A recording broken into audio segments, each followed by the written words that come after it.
Que devient l'âme après la mort selon l'islam?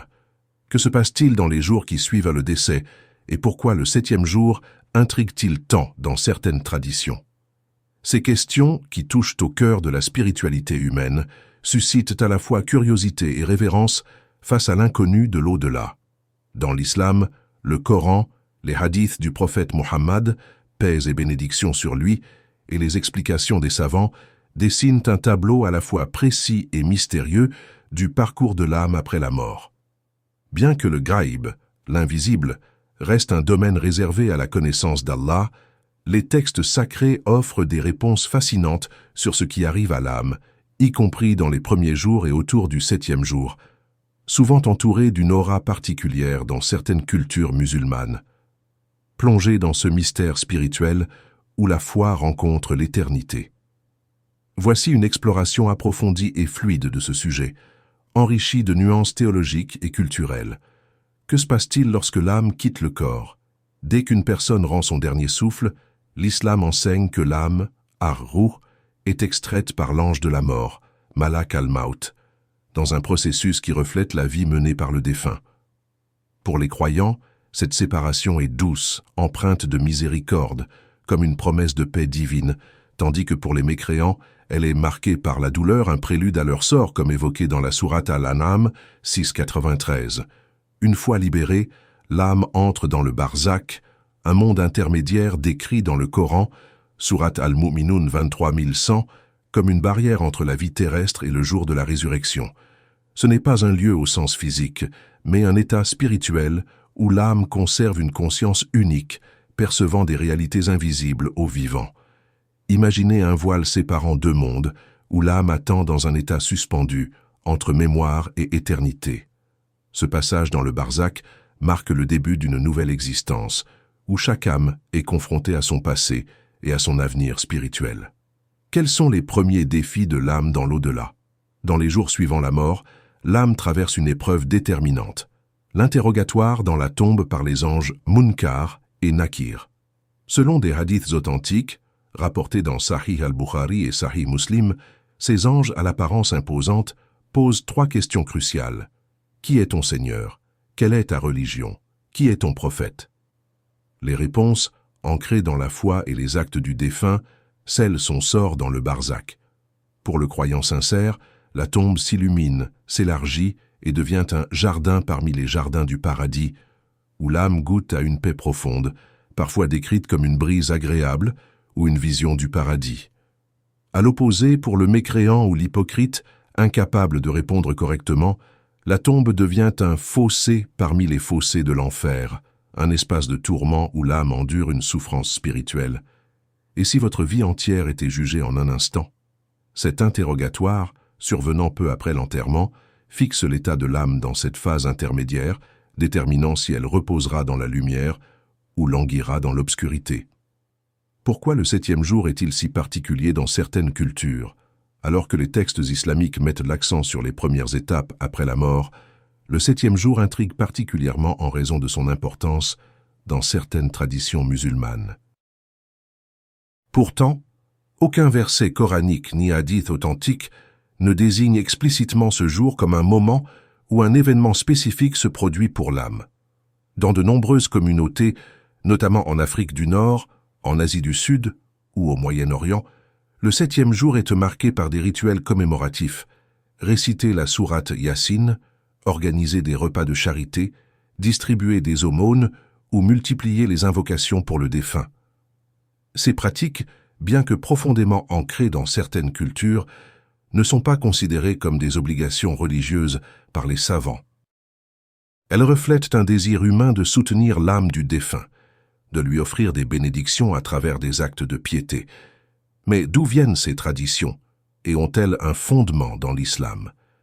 Elles s'appuient sur une vérité islamique universelle. Les actes des vivants, comme les invocations, dua ou les aumônes, sadaqa, données au nom du défunt, peuvent lui parvenir dans le barzakh, comme l'enseigne un hadith authentique de Sahih Muslim. Ces rituels culturels, bien que variables, traduisent une volonté de maintenir un lien spirituel avec ceux qui nous ont quittés. Comment les vivants peuvent-ils aider l'âme du défunt? Les hadiths authentiques soulignent que certaines actions des vivants ont le pouvoir d'atteindre l'âme dans le barzakh, lui apportant réconfort ou bénédiction. Un hadith célèbre, rapporté dans Sahih Muslim, enseigne que 3 choses continuent de bénéficier aux défunts. Une aumône continue, sadaka jariya, comme la construction d'un puits ou d'une mosquée, une connaissance transmise qui profite encore aux autres et les prières sincères d'un enfant pieux. Ainsi, réciter le Coran, faire des invocations ou accomplir un pèlerinage au nom du défunt peut alléger son sort ou lui apporter des mérites. Et si vos prières pouvaient illuminer la tombe d'un être cher? Ces actes ne sont pas limités au 7e jour, mais peuvent être accomplis à tout moment, renforçant l'idée que la miséricorde d'Allah transcende le temps et l'espace. Les savants, comme Ibn al-Qayyim dans Kitab ar-Ruh, expliquent que l'âme dans le barzakh conserve une forme de conscience, bien que les détails de cette interaction restent voilés, relevant du mystère divin. Quel est l'état de l'âme dans le barzakh? Une fois l'interrogatoire des anges terminé, l'âme s'installe dans un état stable dans le barzakh, où elle attend le jour de la résurrection. Les hadiths décrivent cet état avec des images saisissantes, bien que métaphoriques. L'âme du croyant est comparée à un oiseau se nourrissant des fruits du paradis, baignant dans une lumière apaisante, tandis que celle du mécréant est confinée dans un espace de tourment, confrontée à la noirceur de son destin. Ces descriptions, loin d'être littérales, visent à rendre accessible une réalité spirituelle qui dépasse la compréhension humaine. Imaginez une âme suspendue entre 2 mondes, consciente de son passé et entrevoyant son avenir. Le 7e jour, bien qu'il puisse être un moment de recueillement pour les vivants, ne marque pas de changement particulier dans cet état, selon les sources authentiques. L'âme continue son existence, façonnée par les actes accomplis durant la vie terrestre, dans un équilibre entre récompense et châtiment. Pourquoi les rituels du 7e jour persistent-ils? L'importance accordée au 7e jour dans certaines cultures peut aussi s'expliquer par des raisons psychologiques et sociales. La perte d'un proche est une épreuve déchirante, et les rituels offrent un cadre pour structurer le deuil, apaiser la douleur et renforcer les liens communautaires. En se rassemblant pour prier ou partager un repas, les familles trouvent du réconfort et expriment leur foi en la miséricorde d'Allah. Cependant, les savants mettent en garde contre les pratiques excessives ou non fondées, bida, comme des cérémonies coûteuses ou des croyances selon lesquelles l'âme visite les vivants à des moments précis. Ces traditions sont-elles un pont vers l'au-delà ou un simple héritage culturel? L'islam encourage des actes simples et sincères, comme réciter le Coran ou faire des invocations, sans attribuer de signification spécifique à des jours précis, sauf si cela reste dans le cadre de la piété et de la sunna. Un mystère qui invite à la réflexion. En somme, le parcours de l'âme après la mort dans l'islam est un voyage spirituel où se mêlent justice divine, miséricorde et mystère. Dès le décès, l'âme entre dans le barzakh, où elle est interrogée et fixée dans un état de félicité ou de tourment jusqu'au jour de la résurrection.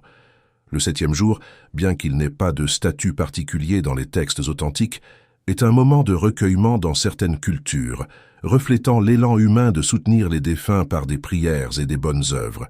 Et si chaque invocation était une lumière envoyée à ceux qui nous ont quittés, ce mystère de l'au-delà, partiellement dévoilé par le Coran et la Sunna, invite les croyants à méditer sur leur propre vie, à multiplier les actes de piété et à entretenir un lien spirituel avec les défunts.